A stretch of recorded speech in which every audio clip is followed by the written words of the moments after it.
Graça e paz, gente, boa tarde, né? Paz, boa noite.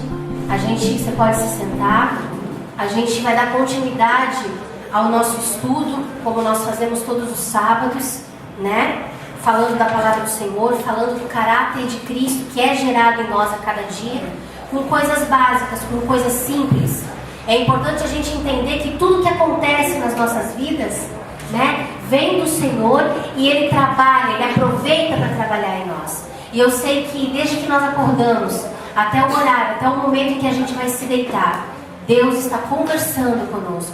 Deus está ensinando a gente a fazer a vontade dEle, né? Nós começamos a falar na semana passada dos batismos de Naamã, que é um confronto de soberba, onde confronta a altivez, onde confronta o orgulho. E nós sabemos que isso faz parte das nossas vidas diariamente, né? Nós temos que lutar contra isso, nós temos que elevar os nossos pensamentos e escolher lutar contra isso, contra o que vai se levantando e que nos faz, na verdade, querer de alguma maneira ser adorado, ou ser aclamado, ou ser observado, ou ser, enfim, de alguma maneira ser o centro e não Jesus. E hoje a gente vai dar continuidade sobre as lições acerca da transgressão de Davi no contexto atual da igreja. Semana passada a gente viu o que? Os conselhos que Joabe deu lá em 1 Crônicas 21:3. Depois a gente falou sobre 2 Samuel 24:8, 2 Samuel 24:10, que falava do que? E o coração doeu a Davi depois de haver numerado o povo, e disse Davi ao Senhor: muito pequeno que fiz, porém agora, ó Senhor, peço-te que traspasses a iniquidade do teu servo. Por quê? Porque Davi escolheu enumerar o povo e Deus não pediu para ele fazer isso. E esse foi o momento em que ele entendeu que ele havia pecado contra o Senhor, né? Então, assim, algumas lições acerca da transgressão de Davi no contexto atual da igreja. Onde que se encaixa? Como eu vou entender isso na minha situação atual como líder de um ministério, como pastora, como profeta, como evangelista, como apóstolo, enfim, e como o que faltou? Mestre, né? Rabi. Então, como que isso encaixa na minha vida dentro de um contexto ministerial e dentro de um contexto das nossas casas?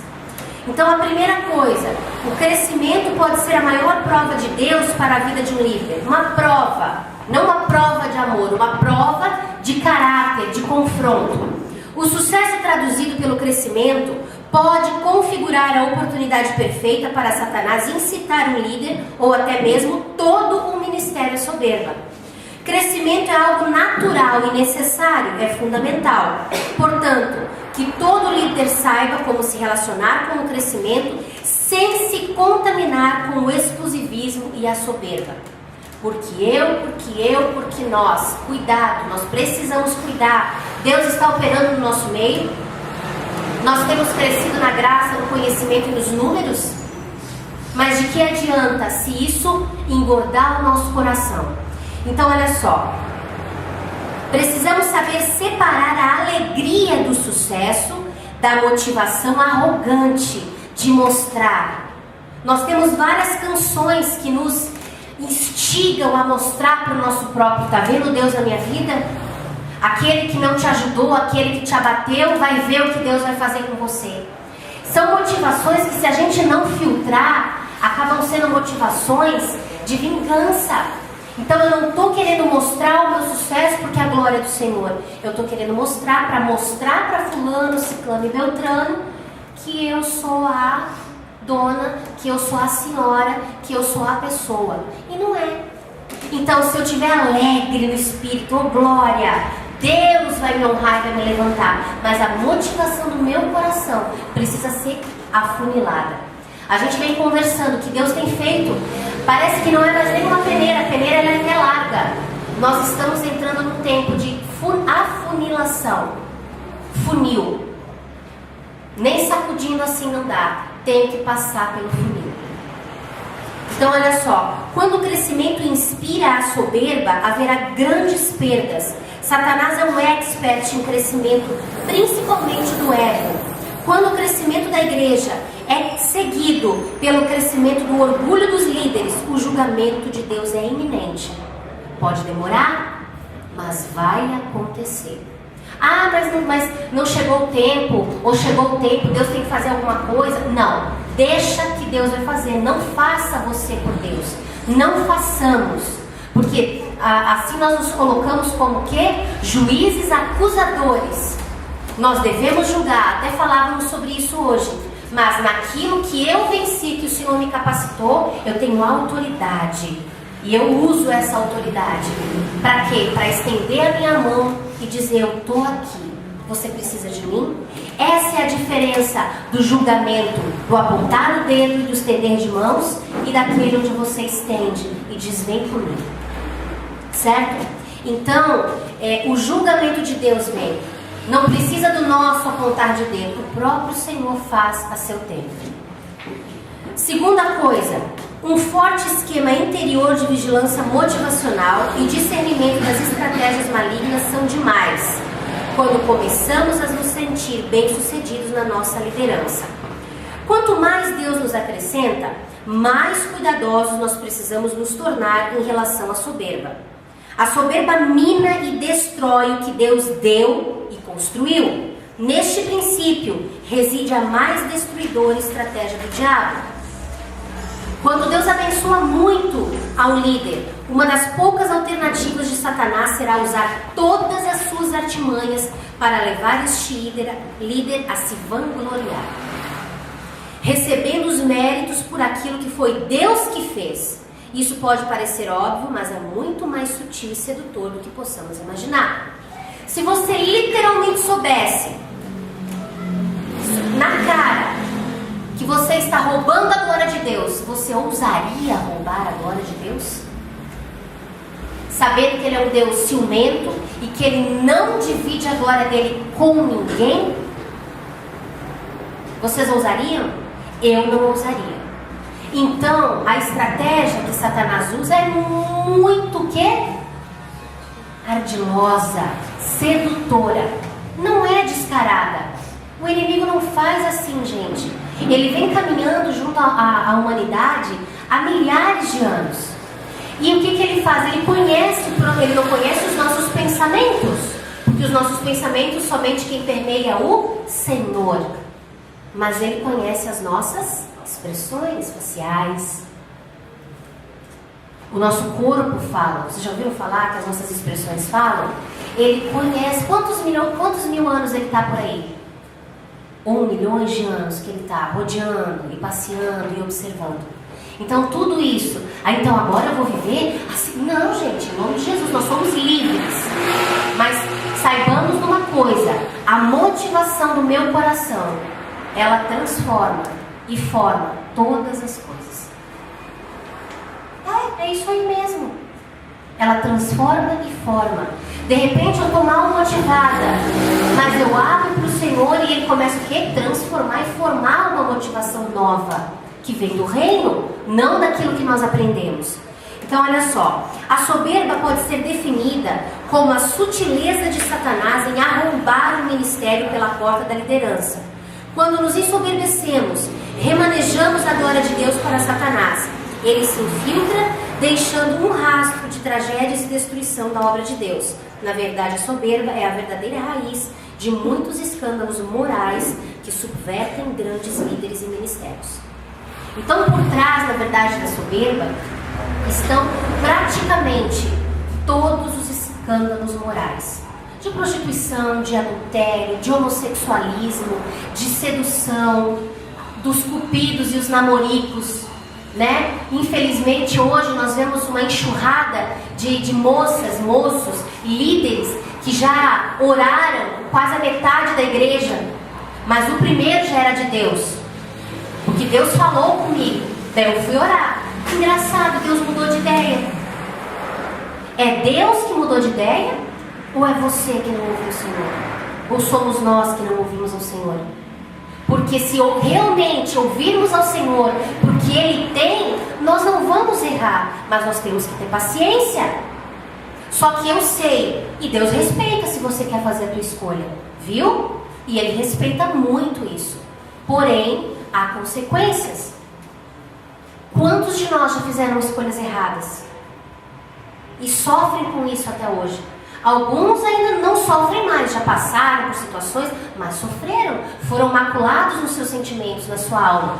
Deus precisou entrar e mudar, e curar, e graças a Deus que nós o temos para isso, certo? E casamentos que o Senhor transforma, não transforma?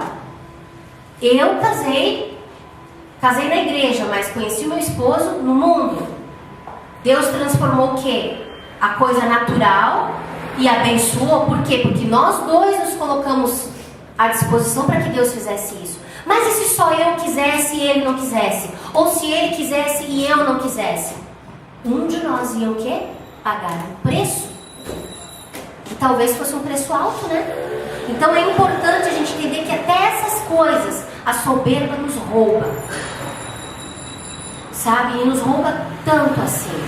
O louvor, né? Um louvor belíssimo, cantores, uma voz maravilhosa. E onde fica a soberba nisso tudo? Porque a pessoa é aclamada. Nossa, que unção, nossa, que presença, que palavra. Como você toca, como você canta. Isso tudo mexe com o nosso ego.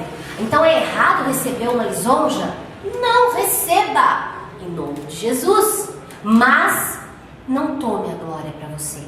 Deus quer que você se alegre com os dons que Ele te deu, mas não pega para ti aquilo que foi te dado como presente, né? Não deixa isso roubar a tua sanidade, porque a soberba, ela é uma forma, na minha opinião, não é o que a Bíblia diz, mas na minha opinião, ela é uma forma de insanidade. Porque em nome da soberba, as pessoas, do orgulho da soberba, qualquer nome que seja, as pessoas fazem coisas que é inexplicável. Deixa de falar com pessoas que ama. Deixa de dizer coisas que precisam ser ditas. Daí às vezes são entes queridos que morrem, não tem mais como. Só o perdão do Senhor, a presença de Deus, para quê? Para gerar essa cura de novo, porque não vai mais ter como, né? Feridas que às vezes ficam na alma para sempre, se o Espírito de Deus não entrar e não tocar nessa área. Então, o que você já fez em nome do orgulho e da soberba que te entristeceu e entristeceu vidas? A gente pode fechar os olhos e lembrar de uma porção de coisas. E em nome de Jesus, todas essas coisas, se você ainda não levou ao Senhor, hoje você vai levar. Para que o Senhor leve, ou para que você conserte o que precisa ser consertado. Para quê? Para que você voe alto. Para que não haja limites para a tua vida e para a minha vida. Ou melhor, o único limite, né, vai ser a mão do Senhor e aquilo que Ele tem nos ensinado, aquilo que Ele tem falado para nós. Então essa é a segunda coisa, o crescimento, né? A questão de tem que haver uma vigilância motivacional. Como está meu coração? O Senhor não fala em Provérbios que nós devemos sempre, antes de deitar a nossa cabeça no travesseiro, meditar como foi o dia?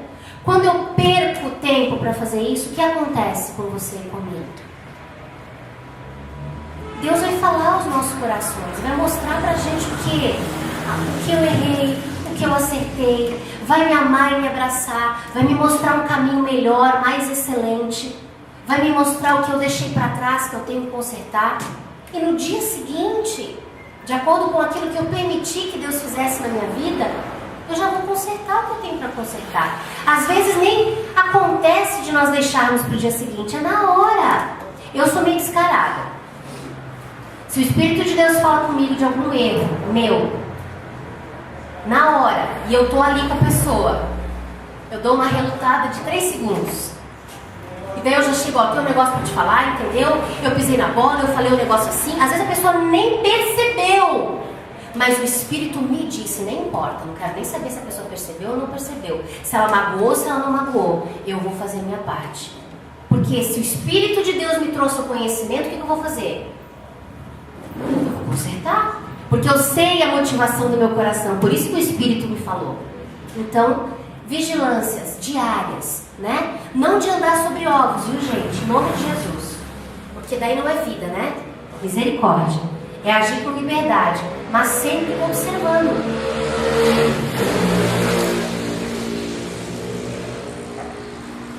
Terceira coisa, a idolatria pelo crescimento ensurdece os nossos ouvidos em relação aos conselhos de pessoas sensatas. Não, mas eu estou tendo sucesso, olha a quantidade de gente que está vindo. Não, isso que você está falando é de Deus. Ó, o sinal do Senhor. Então, quando há uma idolatria pelo crescimento, nós ficamos surdos. Quando pessoas sensatas sentam na nossa frente e nos dão conselhos de Deus. Como já falamos, por mais que Joabe tenha tentado avisar a Davi, ele estava enfeitiçadamente ensurdecido por Satanás. A cobiça não apenas nos deixa surdos para Deus, como também seduz e obstina os nossos ouvidos pela voz de Satanás. Não devemos confundir ousadia e perseverança com presunção e obstinação ou teimosia. Quarta coisa, quando a cobiça inspira a estratégia e a estratégia inspira a vanglória, haverá um retrocesso no processo natural de crescimento. Não devemos cobiçar o crescimento. O que é cobiçar? É desejar de uma maneira desgovernada. A cobiça, ela é uma das concupiscências da carne, dos olhos e da soberba da vida. E o que é concupiscência? Nós aprendemos que é um desejo desordenado. Então a cobiça é diferente de você desejar algo. Deus te colocou um desejo no coração de decorar a igreja e deixar um lugar gostoso pra gente. Já faz tempo que eu tô com isso no meu coração. Daí essa semana eu fui fazer não sei o que, eu tava gripada, ruim. Fui comprar um negócio pra uma menininha que fez aniversário. Daí eu olhei e disse, é hoje. De hoje não passa. Eu desejei algo, mas não é uma cobiça, algo insensato, algo sem escrúpulos, sem limitações. Outra coisa que nós podemos falar, quando solteiros, né? Você cobiça um relacionamento. Não, você deseja, porque Deus te fez para alguém e fez alguém para você. Mas a cobiça, ela faz com que você haja além do natural de Deus, porque daí nada mais serve, é só aquilo, é uma obsessão, é algo sem limites, sem governo, sem escrúpulos, a gente pode dizer. É concupiscência, certo? Outros exemplos, vocês teriam algum outro exemplo para me ajudar? Para a gente estar retratando? O ministério, Deus já falou. Oi? Ganância. A ganância no sentido de obter as coisas. É porque a missão ela é de Deus, mas a ganância, ter aquilo a qualquer preço. Não ter escrúpulos para obter algo, passar por cima de princípios, de fundamentos. Então, há uma diferença. Deus plantou no nosso coração realmente o desejo de ter. Isso não é do diabo. Só que Satanás tem o quê? Distorcido as coisas. E as pessoas têm se tornado gananciosas. Ministerialmente falando, eu tenho um chamado. Eu quero meu chamado cumprido, mas eu vou esperar o tempo de Deus. Eu desejo com todas as minhas forças, mas acima do desejo de todas as minhas forças está a ordem e a voz do meu Senhor. Só que não tem sido o que nós temos visto, não é verdade? É uma busca incessante por subir degraus. E na verdade é descer degraus. Então eu não tenho que... Me perdoem, eu não estou falando que nós estamos gravando, eu não estou falando das escalas eclesiásticas querendo agredir. Mas é assim, obreiro, né? Diácono, daí evangelista, daí presbítero ou missionária, daí você é ungido a pastor. Daí depois de pastor você pode vir a ser ungido bispo e vai subindo. Não é assim um chamado ministerial. Um chamado é aquilo que está falando, é um chamado. Você é chamado. Quantos pastores que não são pastores, mas são evangelistas, mas foram ungidos como pastores por causa da escala eclesiástica? Isso é religião, né? Quantos evangelistas ungidos pastores, quantos profetas ungidos apóstolos, quantos apóstolos ungidos profetas, quantos mestres sendo pastores? Quantos? E não é uma escala, mas nós aprendemos assim. Agora Deus está começando a nos colocar e a gente está entendendo o chamado e respondendo a esse chamado. Certo? Mas a idolatria pelo crescimento ensurdece. Daí alguém te diz assim, eu queria te ungir evangelista. Eu já ouvi isso. Mas eu não te vejo evangelista, eu não posso te ungir. Hoje eu entendo isso, Jesus. Mas na época, gente, eu fiquei tão triste. Porque eu ainda estava com a minha mente nos degraus. E a pastora falou para mim, eu ia ungir vocês evangelistas porque vocês são evangelistas, mas vocês não são evangelistas, eu não sei. Ela disse assim para nós, eu não sei, não posso. Daí, presbítero e missionária, não é, não sei, não posso ungir vocês. E aquele ano nós não fomos ungidos. Pense no trabalhar de Deus. Mas eu chorei, gente, vocês não têm noção. Eu chorei copiosamente, eu chorei desesperadamente, indignadamente. Chorei. Mas foram lágrimas que geraram frutos dignos de arrependimento. Porque eu entendo, realmente não era o meu chamado. Hoje eu encontrei o meu chamado. Já pensou? Porque nós sabemos que um óleo derramado, uma unção derramada sobre nós, ela tem um peso de responsabilidade. E ela tem também uma direção que é todo o propósito de Deus para nós. Está contido ali. E claro, a gente vai continuar caminhando e aprendendo, tendo experiências e adquirindo mais conhecimento, mais maturidade. Mas se nós formos colocados numa situação que não é para nós estarmos, você vai aprender com aquilo? Vai, mas vai ser um pouco mais pesado caminhar. Por isso que nós vemos tantas pessoas o quê? Arcadas nos seus ministérios, cansadas, e no final da carreira, ou quase no final, ou caído, ou despencado. O que a gente pode dizer? Mas em nome de Jesus, nós queremos ser uma geração que ouve a voz do Senhor e que tem as suas motivações trabalhadas pelo Espírito, que não idolatram o crescimento. Aqui está falando de crescimento de números, mas eu trouxe para a questão do crescimento também das nossas vidas no Senhor, porque serve para isso também. Amém? Então olha só, a quarta coisa. Não, nós já estamos na quarta coisa, né? Então olha só, devemos ser fiéis no pouco, obedecendo às estratégias de Deus. Se somos fiéis e zelosos no pouco, certamente o muito virá. Porém, quando o muito vem, nós nos vemos diante da maior prova de nossas vidas, quando enfrentaremos o orgulho que brota das feridas encobertas da personalidade. Porque daí tudo aquilo que eu fui humilhada, que eu fui esculhambada, que eu fui pisoteada, que eu não sei, o inimigo, se a gente não está curado, ele vai trazer tudo à tona e isso vai fazer a diferença. Agora, se eu fui trabalhada e estou sendo trabalhada, isso tudo vai fazer o quê? Vai somar e vai dizer, Satanás está querendo aprontar na minha vida de novo. O sentimento até vai vir. Ai, que vontade que... Mas maior é o meu Senhor. E a nossa resposta vai ser o quê? Não, meu Senhor não faria assim. Imagina. Mas a gente tem que ser o quê? Verdadeiro. Para dizer, não, Senhor, realmente, assim, eu pensei nisso. E que bom, porque eu entendo que a minha humanidade ainda está aqui. Eu ainda amo, eu ainda me irrito, eu ainda me levanto. Mas eu estou aberto para reconhecer diante de Ti que eu não sou nada sem Ti. É nessas horas que o Senhor nos lembra que é necessário a gente quase, para que Ele diga, ei, Hannah, clama a mim e eu te ouvirei. E responder-te-ei e te revelarei coisas que ainda não conheces. Mas eu não sabia que eu não estava curada nessa área. Então, precisou acontecer isso para você clamar por mim e descobrir o que tu não sabia. E não é só nessas áreas, é em todas as áreas das nossas vidas. Amém? Eu usei tu como exemplo, tá, filha? Fica de mal, não. Então, a gente precisa observar essa questão da cobiça. Porque se é a cobiça, se é a ganância, as feridas vão brotar.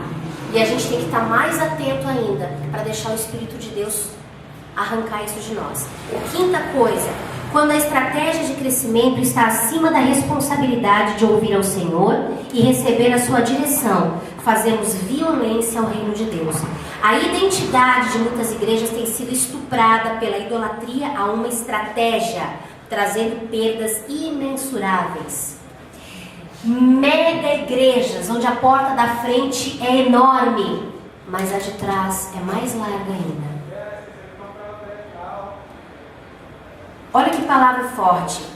A identidade de muitas igrejas tem sido estuprada pelas estratégias, estuprada, violentada. A identidade por causa de uma estratégia humana. A gente tem falado muito por aí, tem ouvido falar de paternidade e de personalidade e de que nós somos únicos para o Senhor, não é verdade?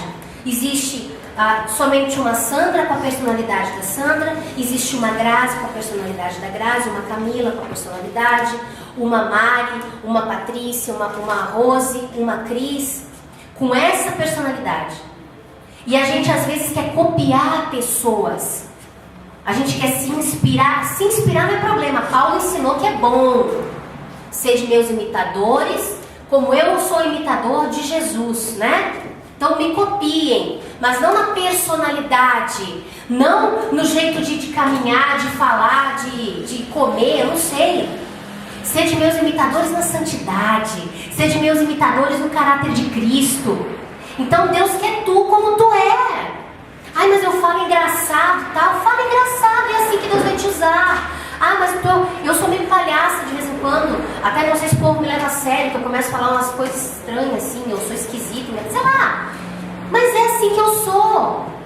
Eu já ouvi algumas pessoas me olhar assim de lado, tipo, quem que é essa doida? Essa doida, a Cris, a filha do Deus vivo, amada do papai, menina dos olhos, a preferida, tá? Não? A preferida. Eu sou a preferida. Tu é a preferida? E tu?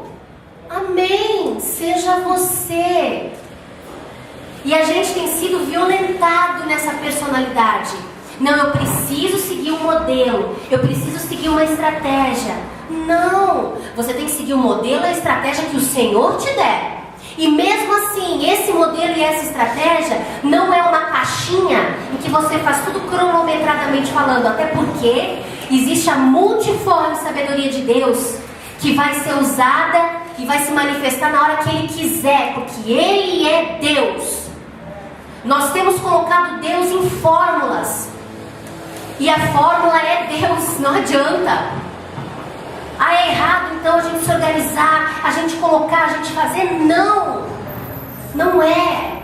Mas mais importante do que organizar, do que fazer as coisas de uma maneira poderosa, linda e enfim perfeita aos nossos olhos, é deixar o Espírito comandar uma reunião. É não de repente o Espírito de Deus começar a se manifestar e daí ele começa e ele move o teu coração e ele vai te molhando e ele vai falando com você e ele vai ministrando você e de repente chega alguém e diz assim, tá, agora é minha vez. Porque eu tenho que pregar, porque eu tenho que falar, porque eu tenho que fazer, ou eu tenho que cantar, ou eu tenho que parar de cantar. Liberdade no Espírito. Não libertinagem, né? Não vamos entrar com bagunça, que a gente já viu tanta bagunça por aí. Equilíbrio no Senhor. Acho que essa é a luta da humanidade, né? Ser sal da terra, luz do mundo, ser equilibrado, causar sede, causar fome, ofuscar as trevas. Então, a estratégia de crescimento, quando ela está acima da responsabilidade de ouvir ao Senhor, há uma violência ao corpo de Cristo, né? A sexta coisa, quando a insegurança fala mais alto que a dependência de Deus, nós começamos a fazer aquilo que parece mal aos olhos do Senhor.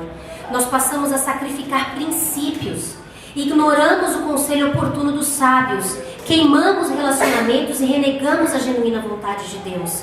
Quando a possibilidade de crescimento se assenta sobre um alicerce trincado pela insegurança, haverá violência, injustiça e daqui a pouco divisão. Porque você vai ser partidário. Porque coisas vão falar mais alto do que as pessoas. Ah, porque daí você faz uma acepção com um aqui, uma acepção com um ali, daí tem uma panelinha lá. Não, a atitude ela tem que ser igual para com todos, dentro do princípio e do fundamento. Se algo dentro de mim está me dizendo, não, mas está tendo injustiça, eu estou sendo deixado de lado, ou você está sendo desrespeitado, vai orar. Isso aconteceu tantas vezes comigo que eu não posso enumerar. E posso falar uma coisa para vocês? Todas as vezes que aconteceu, era Deus tratando o meu caráter.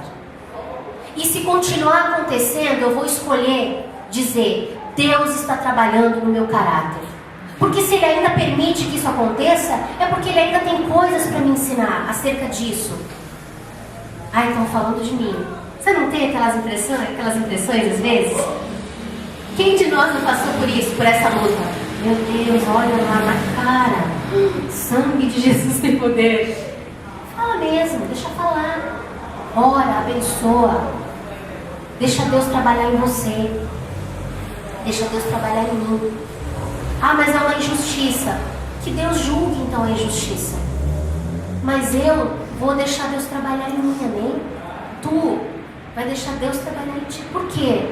Porque até a volta de Jesus, nós vamos estar sendo ensinados. Nós vamos estar sendo trabalhados. Nós vamos estar amando. Nós vamos estar sendo amados. Nós vamos sofrer por amor de alguém. Alguém vai sofrer por amor de mim. Só que aqueles que escolheram ouvir e obedecer a voz de Deus vão ter uma certa dificuldade maior, não vão? Por quê? Porque quem ouve e obedece a voz de Deus anda na contramão, não só do mundo, mas da igreja atual como está. Você já esteve no mar e você pegou uma corrente que te arrastou, que você nadava e não conseguia sair daquela corrente? Ou no rio? É forte. Só que você tem que usar o quê? Tem que nadar, bater os pés, as mãos e sair daquela corrente. Só que lembre-se de uma coisa: o Senhor Jesus fala que Ele vai nos levar aonde? Em águas profundas, não é? Onde as maiores correntezas estão. E não é só para um lado, são para diversos, certo? Existem águas que dão nos joelhos, dão nos artérios, dão nos ombros, e depois Ele quer nos cobrir para que a gente vá. Então, nessa correnteza Ele vai nos levar, e muitas vezes, em meio à correnteza, nós vamos ter que o quê? Subir o Jordão. Certo? Nós vamos ter que o quê? Não é subir o Jordão, é descer o Jordão. Tem que me corrigir, eu estou fazendo umas pegadinhas de vez em quando, viu? Nós vamos descer o Jordão. Descer o Jordão. Só que a correnteza vai estar contrária. O que você vai fazer? Força. Vai doer teus músculos. Você vai fazer o quê? Um exercício de fé. Isso vai ser exercício para os teus músculos e os meus músculos espirituais. Se eu escolher ver dessa maneira, é claro. Se eu escolher ver de outra maneira, na realidade, o que vai acontecer comigo é que eu vou me tornar realmente uma vítima daquela situação. E eu vou perder a oportunidade de crescer mais um pouquinho. Então, olha só. Número 7, obrigada. Quando perdemos a visão de reino, nós começamos a agir como donos da obra de Deus, usurpando aquilo que pertence ao Senhor. O fracasso de um líder começa com um capricho de colecionar discípulos sem a intenção de liberá-los para o propósito divino. Quando um líder quer que todos os seus discípulos permaneçam para sempre debaixo do seu domínio, ele começa a frustrar o plano de Deus na vida das pessoas. O fracasso e a insatisfação delas, mais cedo ou tarde, irão se voltar contra este líder. São os famosos donos das ovelhas. Né? São minhas ovelhas. A gente até pode brincar. Eu falo às vezes, as minhas ovelhas, mas não é num sentido de posse, viu, gente? Em nome de Jesus, saibam disso. Mas é um carinho. Mas existem pastores que são minhas ovelhas. Uma vez, numa reunião, eu ouvi de um pastor que Deus estava trabalhando muito na vida dele. Deus queria ele para a obra e ele não conseguia abrir mão das coisas. Ele queria as coisas e a obra. E não estava dando certo. Daí nós estávamos assumindo esse ministério.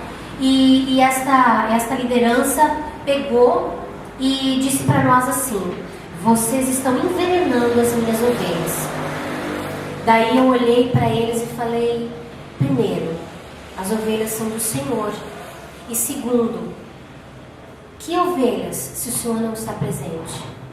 Deus chama o Senhor constantemente. constantemente. É para o Senhor estar aqui, é para o Senhor estar aqui no nosso meio, cheirando ovelha, estando conosco, ministrando. Mas Ele nunca estava. E a gente estava assim, ajudando. Então as pessoas vinham pedir socorro. E Ele viu isso como se fosse uma coisa ruim, porque não estava mais indo para Ele. Mas Ele tinha dado autoridade para isso. Ele tinha dado autoridade. Mas ao mesmo tempo que Ele deu, Ele se sentiu assim... Ele ficou perdido por causa da insegurança. E quando as pessoas começaram a falar, a pedir a presença dele, e ele estava querendo deixar, ele disse que havia um envenenamento das ovelhas. E daí eu olhei e falei, eu sinto muito, mas essa palavra não é verdadeira. O que está acontecendo é que o Senhor te chama e o Senhor não assume o seu chamado. Eu falei, uma igreja não é uma loja, onde você tira os móveis do lugar e bota onde quer. Uma igreja são pessoas vivas que você precisa estar presente, ministrar, abraçar, chorar. Não é assim, tira, põe, vende, coloca, não. E ali a gente conversou, orou e ficou assim. Demorou muitos e muitos e muitos anos para ele assumir realmente o chamado. Aconteceram várias coisas. E para o único momento que teve que acontecer para ele assumir o ministério, sabe o que foi?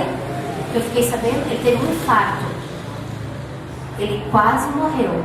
Daí ele saiu do trabalho secular e entendeu que ele precisava focar no que Deus tinha. Eu creio que hoje ele está no centro da vontade de Deus. Mas ele relutou, gente. E quando alguém confrontava as motivações, ouviu esse tipo de comentário que nem eu ouvi. Vocês estão envenenando as minhas ovelhas. E não era. É que a gente era presente. Porque o pastor tem que ser presente. Ah, mas não tem tempo. Então não seja pastor. Não é verdade? Tem que ter tempo. Você tem que aprender a organizar as coisas. Senão para quê? Então não seja. Então não é um chamado. Então o teu chamado é outro. É mantenedor. Não sei. Tem que conseguir conciliar, né? Crescimento, então olha só, o crescimento ele está ligado ao dinheiro. Quando a motivação é corrompida pela avareza, começamos a barganhar o avivamento pelo crescimento. Um forte ataque de Satanás contra líderes reside na motivação corrompida pelo amor ao dinheiro. Começamos a tratar as pessoas pelos dízimos e pelas ofertas que elas representam. Quando em nome do crescimento somos mais brandos em relação aos pecados dos ricos, ou deixamos de confrontar em amor o pecado das pessoas pelo medo delas irem embora. Então contaminamos a igreja e banimos a glória de Deus. Isso é grave? Então todo crescimento vai trazer o que junto? Dinheiro. Vai trazer. Deus quer o povo dele próspero, feliz. Eu não estou falando próspero, não precisa ser podre de rico. Mas não tenha falta de nada, no mínimo. Poder levar os filhos, poder ir jantar fora, poder ter algumas coisas gostosas, né? Em família, com os amigos, com os irmãos. Mas, se isso tiver contaminado, vai gerar avareza em cima de avareza, e desejo demais, e vai fazer acepção, e vai tratar o pobre de um jeito, o rico do outro. Não, porque já pensou, de repente, eu falo a verdade para esse aqui, pro Andros, que é podre de rico, né? Recebe aí, Andros, em nome de Jesus. Né? E daí ele vai embora, meu. Não, tá amarrado, não posso. Então eu vou ser, né? Não, eu preciso ser a mesma. O meu princípio, o meu fundamento deve e será. Eu digo deve e será porque nós estamos pregando e determinando a palavra de Deus. O que eu estou ensinando para vocês, eu tenho que viver e eu tenho que determinar para a vida de vocês como profeta da casa do Senhor. Determinar. Não é se, não, em nome de Jesus, nós somos uma geração que não se corromperá, que não se misturará com as coisas do mundo, que não vai deixar o dinheiro comprar o nosso ministério, que não vai deixar as coisas nos envolverem a tal ponto de roubar a glória do Senhor e a nossa salvação. Quantas pessoas conheceram a glória do Deus vivo, a presença manifesta de Deus e trocaram isso por mamon, e trocaram a glória do Deus bendito pelas coisas terrenas. É bom ter algumas coisas? Não é bom, gente? Fala aí. É. bom! Mas gente, a gente quer. Tem uma irmã minha que ela tem um sonho. Ela sonha viver dos juros. Ai, eu queria viver de juros. Cara, pensa se não é um sonho até interessante. Poxa, cara, já pensou? Você fica 100% do tempo na obra, né? Tem um dinheirinho lá, tal, paga as contas, compra as coisinhas. É bom. Mas isso vai impedir também que a gente viva algumas experiências necessárias sobrenaturais na nossa vida para a gente manifestar e testemunhar isso para as outras pessoas. Então não é errado desejar essas coisas, é errado cobiçar. Né? Mas desejar não é. E se o teu coração, e se Deus, se prover a Deus olhar o teu coração e quiser te contemplar, recebe em nome de Jesus. A minha oração é sempre uma: Deus, eu quero, tem umas coisas que eu queria tanto, mas não deixa eu ter, se for para que eu me perca. Então existem uns apertos nas nossas vidas que eu não sou apaixonada em tê-los, mas eu gosto de tê-los porque eles me lembram de onde eu saí, eles me lembram que eu preciso depender de Deus e eles me lembram que o melhor de Deus está por vir. Amém? A palavra do Senhor, ela é rica, ela é verdadeira. Ela tem, no mínimo, uma promessa para cada dia do ano. E eu quero todas elas cumpridas na minha vida. Você quer? Amém. Amém? Amém. Então recebe. Não existe diferença. Para o hebreu, o natural é o espiritual e o espiritual é o natural. Ande em espírito, traga as coisas do Senhor. Então olha só, o crescimento ele está ligado com o dinheiro. Deus quer te abençoar? Deus quer te dar os desejos do teu coração? Eu tenho certeza que sim. Mas Ele só vai dar se Ele não te perder, porque tu é o tesouro mais importante para Ele. Não existe tesouro mais importante para o Senhor do que a tua vida nele, do que os projetos dele em você e você nele. Então Ele quer, mas Ele está nos preparando para poder ter isso, mas para poder ter as duas coisas: poder ter Ele e o desejo do teu coração, né? A nona coisa: quando um líder se ensoberbece, todo o povo padece. A Bíblia francamente adverte: o que dá a cobiça perturba a sua própria casa. Isso está em Provérbios 15, 27. A cobiça desencadeia um processo corporativo de perturbação. 1 Crônicas 21, do 9 ao 12. Alguém quer ler? Tem que ser alto. Falou, pois, o Senhor a Gade, o vidente de Davi, dizendo: vai e fala a Davi, dizendo: assim diz o Senhor, 3 coisas te proponho, escolhe uma delas para que eu te faça.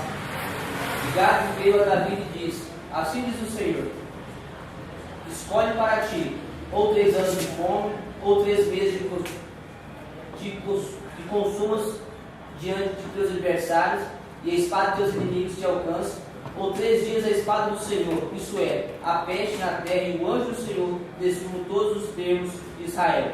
Vê, pois, agora que resposta hei de levar aqui.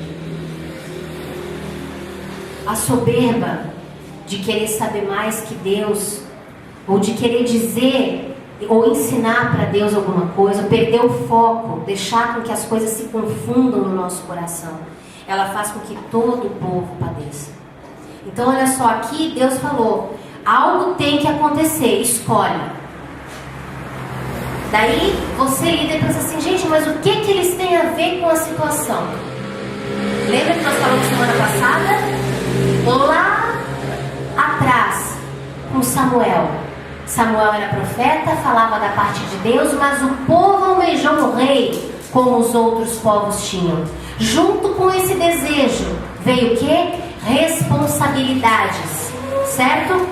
Andavam na bênção, tinham bênçãos. Desobedeciam, tinham maldições. Então aqui houve o quê? Desobediência. Quem padeceu?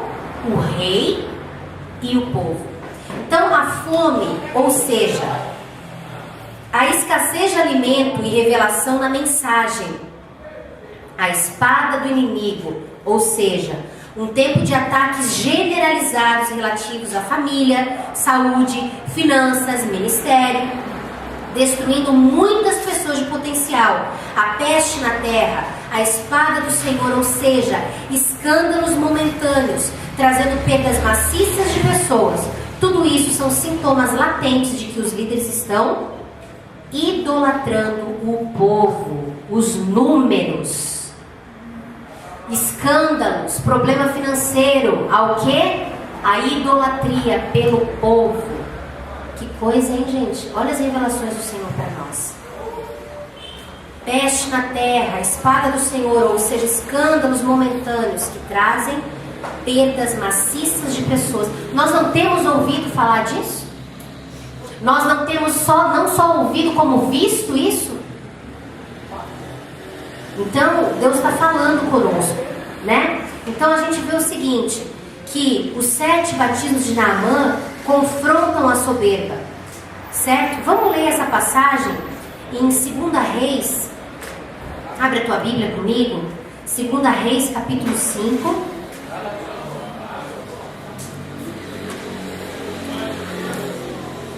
Do versículo 1 ao 19. Nós vamos ler esse versículo, né? Para a gente estar encerrando e entendendo que nós vamos continuar na semana que vem, tá?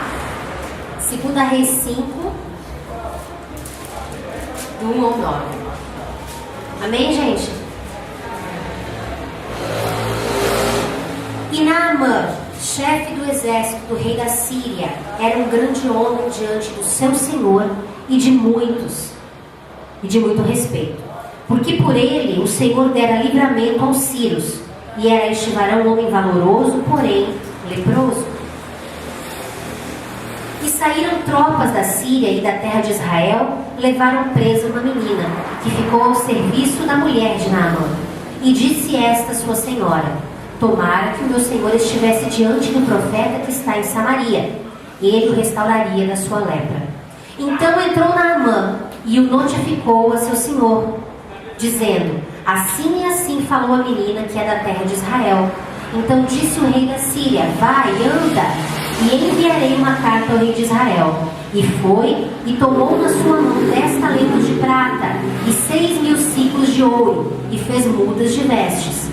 E levou a carta ao rei de Israel, dizendo: logo em chegando a ti esta carta, saibas que eu te enviei Naamã, meu servo, para que o restaures da sua lepra. Sucedeu que, lendo o rei de Israel a carta, rasgou as suas vestes e disse: sou eu Deus para matar, para vivificar, para que este envie a mim para eu restaurar ao homem da sua lepra? Pelo que de veras notai, peço-vos, e vede que busca ocasião contra mim.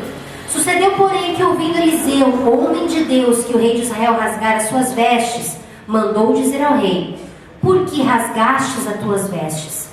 Deixa ouvir a mim, e saberá que há profeta em Israel. Veio, pois, Naamã com os seus cavalos e com o seu carro e parou à porta da casa de Eliseu. E então Eliseu lhe mandou um mensageiro, dizendo: vai, lava-te 7 vezes no Jordão, e a tua carne te tornará e ficarás purificado. Porém Naamã muito se indignou e se foi, dizendo: eis que eu dizia comigo: certamente ele sairá, pôr-se-á em pé, e invocará o nome do Senhor seu Deus, e passará sua mão sobre o lugar, e restaurará o leproso. Não são porventuras Abana e Farpar, rios de Damasco, melhores do que todas as águas de Israel? Não me poderia eu lavar neles e ficar purificado? E voltou-se e se foi com indignação. Você sabe, né, gente, que os rios, o Rio Jordão, ele é um rio assim com uma aparência não muito apetitosa, vamos dizer assim, não muito bonita. Ele é lodoso. Então ele disse: tem os rios lá de Damasco, tudo bonitinho, então eu vou ter que entrar no Rio Jordão e ainda me abaixar 7 vezes, descer o Jordão. Nós já conhecemos muito bem essa pregação, né? Então chegaram-se a ele seus servos e lhe falaram e disseram: meu pai, se o profeta te disser alguma grande coisa, porventura não a farias? Quanto mais dizendo-te ele: lava-te e ficarás purificado. Então desceu perdão, e mergulhou no Jordão 7 vezes, conforme a palavra do homem de Deus, e a sua carne tornou como a carne de um menino e ficou purificado. Então voltou ao homem de Deus ele e toda a sua comitiva, e veio e pôs-se diante dele e disse: eis que tenho conhecido que em toda a terra não há Deus senão em Israel.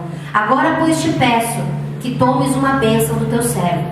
Porém ele disse: vive o Senhor em cuja presença estou, que não a tomarei. E estou com ele para que a tomasse, mas ele recusou. Disse Naamã: seja assim, contudo, dê-se a este teu servo uma carga de terra, de um jugo de mulas, porque nunca mais oferecerá este teu servo holocaustos e nem sacrifícios a outros deuses, senão ao Senhor. Agora nisto perdoe o Senhor a teu servo. Quando o meu Senhor entra na casa de Rimon, que é um deus estranho, gente, para ali adorar, e ele se encosta na minha mão, e eu também me tenho de encurvar na casa de Rimon. Quando assim me encurvar na casa de Rimon, nisso perdoe o Senhor a teu servo. E ele lhe disse: vai em paz. E foi-se dele a uma pequena distância. Nós conhecemos muito bem essa passagem, e nós já ouvimos várias coisas acerca dessa passagem, né? Nós sabemos que Naamã era um grande homem, e quando nós nos tornamos grandes aos olhos do povo, parece que a forma como eu me comporto precisa também vir acompanhada de responsabilidades. Só que há uma diferença em um acompanhamento de responsabilidades e a humildade e simplicidade perante o Senhor. Deus opera em grandes coisas? Sim, mas Ele opera nas pequenas. Tem uma canção que a gente cantou muito, que a gente fala: és Deus de perto e não de longe. Só que eu não concordo com essa letra. Biblicamente falando, vocês sabiam que isso é meio que herético? Porque ali eu estou dizendo: és Deus de perto e não de longe. Nunca mudastes, tu és fiel. A Bíblia não diz isso. A Bíblia diz que Ele é Deus de perto e de longe. A Bíblia não fala que Ele não é Deus de longe. Ele é Deus de perto e Deus de longe. Ele nunca mudou. Ele é fiel. Então você pode estar na presença de Deus e sentindo Ele muito próximo de você. E isso mostra que Ele é fiel. Mas nós estamos entrando em tempos na palavra do Senhor, em tempos bíblicos, em tempos proféticos, em que nós não sentimos Ele tão próximo assim. Mas Ele está próximo. Então eu não sinto, isso mostra para mim, no meu sentir, que Ele está longe. Mas eu sei que Ele não está. Então Ele é Deus de perto e Deus de longe. Não interessa onde tu estejas. Lembra que o Senhor fala que não há profundidade, nem altura, não há nada que possa nos separar do amor de Deus. Então, se o teu coração te disser que Ele está longe e tu acreditar nele, é o que vai acontecer. Porém, não é Ele que se afastou de você, foi você que se afastou dele. Então Ele é Deus de perto e Ele é Deus de longe. Só que a mão dele nunca está o quê? Encolhida. A mão dele está sempre estendida. Sempre estendida. E aqui, para Naamã, parecia algo muito difícil ele ter que descer o Jordão, porque Deus não pediu nada tão grande para ele. E a gente tem encontrado com líderes que não conseguem mais lidar com simplicidade, que não conseguem mais receber uma palavra simples, ou não conseguem mais compartilhar coisas simples, ou aprender algo que não é simples, mas que é novo, porque eles já têm todas as verdades incluídas, bordadas, chanceladas, marcadas, enfim, neles. E isso tem feito com que várias pessoas fiquem leprosas e permaneçam leprosas. Então na semana que vem a gente vai entrar quais foram esses 7 batismos. A gente vai falar, né, da idolatria da reputação. Deus estava ensinando algo para Naamã. E Deus está nos ensinando algo para este tempo. Amém? Deus tem curado as nossas almas com relação a não se importar com a nossa reputação. Se importar com o testemunho que a gente tem que dar. De amor, de graça, da presença de Deus. Mas não com o que os outros vão pensar de mim. Amém? Então que a graça e a paz do Senhor sejam contigo. Eu tenho certeza que essa semana o Senhor vai ministrar o teu coração. Ele vai te mostrar se algo disso, líderes, tem permeado o teu coração. E eu profetizo em nome de Jesus Cristo, que se tiver algo assim, não se envergonhe. Rasgue as suas vestes perante o Senhor. Sabe? Se prostre diante da maravilhosa grandeza e amor dele. E o Senhor vai fazer grandes coisas na tua vida. Amém? Até mais. Glória a Deus.